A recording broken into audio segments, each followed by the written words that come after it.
Oh, here we go. Is there a reason you're looking at cars? I'm just trying to find your undercover vehicles in the squad cars. What's your name and your badge number? Officer Yar 794. Officer Yar 794 YHR. Okay. What did you say? I couldn't hear you.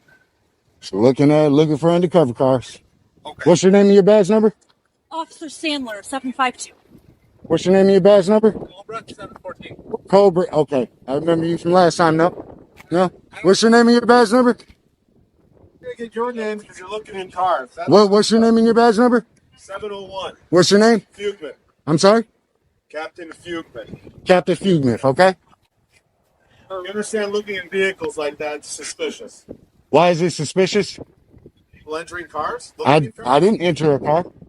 You're looking into a car. That's suspicious on Why is that suspicious? See the signs over here? I'm not parking. No, it's not restricted. It says do not enter, no parking. I'm not parking. I'm walking. Why are you recording? This is open to the public, guys. You're looking inside vehicles. Okay, so at this moment, I'm going to grab my Constitution form for you guys. I'll let you guys read it. You're looking in the car. Here's a copy of the Constitution for you. Would you like to have one? Would you like to have one? I appreciate it. So Would you? All right, guys, listen up. This encounter kicks off with officers questioning a man for simply looking at vehicles parked in a public area.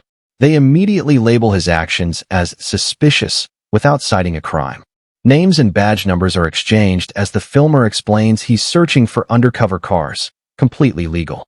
From the start, we see a familiar pattern. Curiosity treated like criminal intent without evidence. Would you like to have a copy of one? Certainly. This is awesome. So do you? Now I need you guys to read the First Amendment. Yep, I know. What Okay, the First Amendment is. that's all. So what he's getting That's at though it. And that's all.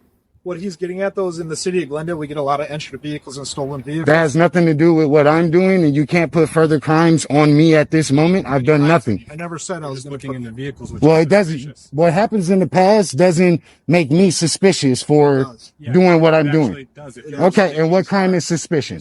All right, And what crime is suspicion? when somebody's going up to vehicles that What crime is that? are you gonna let me answer? No, I just want the crime. What is it? What crime am I violating by you saying I'm suspicious? What Right. crime is that? All right, by going up to vehicles that don't belong to you, What crime? looking into them. All right, that's the steps leading up to Penal code. entering a locked vehicle, which is Penal a crime. code. I'm looking for the penal code that I'm in violation of here. You're saying suspicious. you. No, you said I'm suspicious. That's not law. Right. There's no law that you But you can. understand under the Constitution that you're referring to, right? That if I have a right to record in public. if Yes. an officer has reasonable suspicion to believe that crime is afoot, And what crime is I afoot? just told you. Suspicion is not a crime, sir. I'm asking for a crime. Entering the locked vehicles is No, a crime. okay. Did you see me try to enter a vehicle? So then you guys don't. The filmer calmly pulls out copies of the Constitution, offering officers a refresher on the First Amendment. He reminds them that filming and observing in public spaces is protected activity.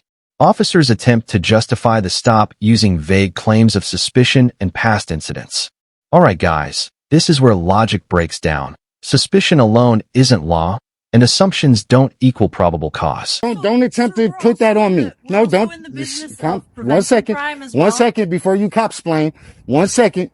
Don't cop explain because I didn't even touch a vehicle, guys. You have cameras. I didn't even touch a vehicle. So don't try to say I'm unlawfully entering any vehicle, okay? So then there is no crime being committed, right? So then therefore you guys are talking to me because What you're doing is suspicious. is suspicion a crime? Yes. If an officer has reasonable suspicion, to What believe penal that code crime is suspicion? No, you have to have suspicion of a crime. Correct. What crime? I told you entry to a locked vehicle. But you know what you guys see, I haven't entered any vehicle, so how could that be in your mind as a crime? Okay. Looks at cars we'll talk to. Yeah. So I mean, this is ridiculous, guys. I just gave you the Constitution. I'm allowed to film in public. I'm in public. I haven't touched a single vehicle. There's no reason for us to even have this conversation. why not? Because I'm not doing anything illegal. You guys are here to uphold laws. Correct. If no law is being broken, you hold no authority. So you telling me my actions are suspicious? That's just you telling me my actions are suspicious. Correct. So prove a crime. But we're not proving a crime. That's why we're So then having why are we contact. talking? Because we have a duty. You to guys could have allowed me to investigate just go ahead and suspicious gather behavior. my content and go about my business. I didn't do anything. You The conversation turns tense as the filmer repeatedly asks a simple question. What crime has been committed? Officers struggle to answer. They float ideas like vehicle entry, yet admit no car was touched. Cameras clearly show no wrongdoing. This moment exposes a critical issue. Authority acting first and searching for justification later, instead of verifying facts before initiating contact. didn't even have to initiate contact. Sure. No, We you have didn't to- have to. No, you No, we chose didn't to. have- You're right. You chose to. Well, that's No, our- it's not that's because part no of our crime job. was being broken. No crime was being committed. All right, so You said hold on. suspicion. So That's what- not a crime. so No crime was hold on. actually being committed. Yeah. All right. So that's We've explained ourselves. You've No explained worries. yourselves. Suspicion is not a crime. For future references, but it's suspicion it gives is us not a reason- crime. It gives us a reason to come up and speak to someone. You could come up, if you choose to come up and speak, then that's your choice. But until a crime is actually being committed, you have no authority. The best thing for you guys to have done was to wait and see if I did anything illegal. We're just having a Instead of just coming and saying, oh, you're suspicious of, no, because you came out and said I was suspicious of a crime. Me just doing a First Amendment protected activity Have a good day. is suspicion of a crime.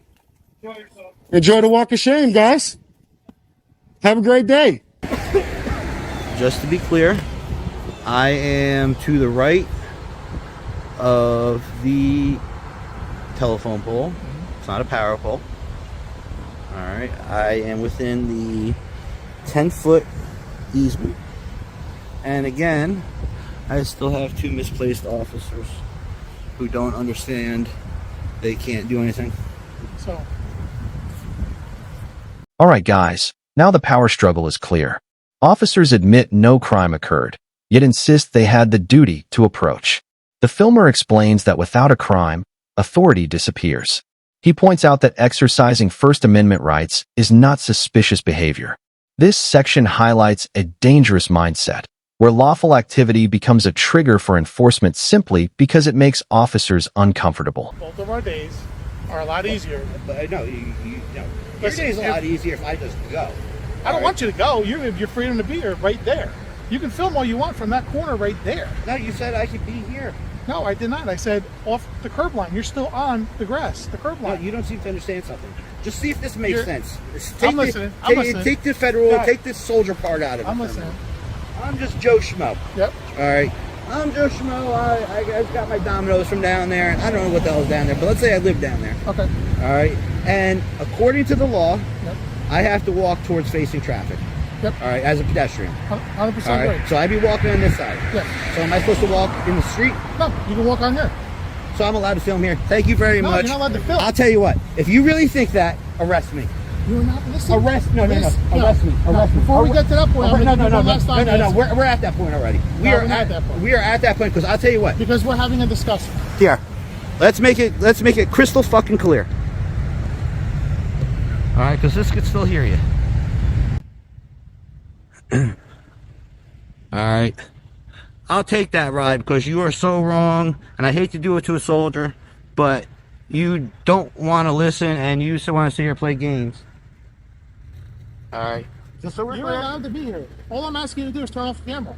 You can stand here all you want and try to have a picnic. I could But sit you're here not and I could allowed sit to- here and paint them if I wanted to. It'd be a little hard because they're moving, but you get the point. You could paint them. The dispute shifts to location boundaries, grass, curb lines, easements. Officers give conflicting instructions, changing rules mid-conversation. The filmer breaks it down like a regular pedestrian, explaining how public access works. All right, guys, this is where confusion replaces clarity. Instead of consistent enforcement, we see improvisation as officers try to control behavior without clearly knowing the law themselves. Right? Actually, no, you can't paint it. There's no sketching. There's no photography. There's no video, and there's no sketching. That's verbatim off the 18795. Show me on your phone. Um, Hey, believe me, I'm not going anywhere. Because I know where I am. And if you think this is federal property, you know what? Okay, this is what we're gonna do here. I'm gonna show you this now. Yeah. If you're not gonna leave after I show you this Yeah. in writing that you're not allowed to do this, Yeah. then you're gonna be placed under arrest. And where do I go once I'm placed under arrest? Huh? What's the process once you place me under arrest? No. Let's talk about it man to man. You want to be a man? Let's talk about it. Let's not figure it out.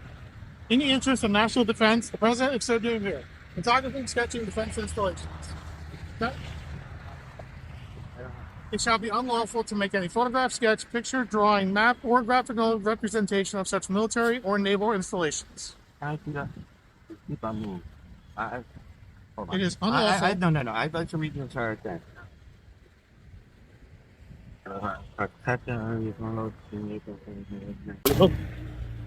We're not at a state of war, sir, and I'm in public. Okay. I'm in It public. is 18. I just let you read it. You understand what that means, right? It means that you think that you're going to violate my constitutional rights on a public right-of-way. It's not a public right of way. It is. This is federal property. This is not federal property. All I'm asking you to do, you can stand all you want, is turn off the camera. That's it. If I'm allowed to be here, I'm allowed to film. No, you're not allowed to film. Yes, You're allowed I to stand here. You're not allowed to film. You are allowed to stand here. You're allowed to. You can walk your dog. You can admire the scenery. You can do whatever you want. However, you cannot film because of the article I just showed you. I don't believe it.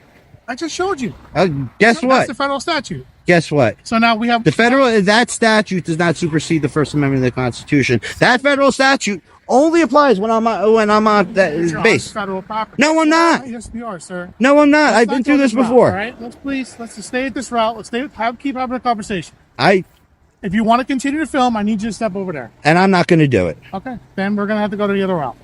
And what are you going to do? We're gonna have to charge you. You can't touch me on this right here. Huh? You can't touch me. Do you not understand that? You can. I'm not. Don't worry. I'm not gonna hit you with my camera. Sorry, this is not a physical thing. Okay. All right. But you can't touch me.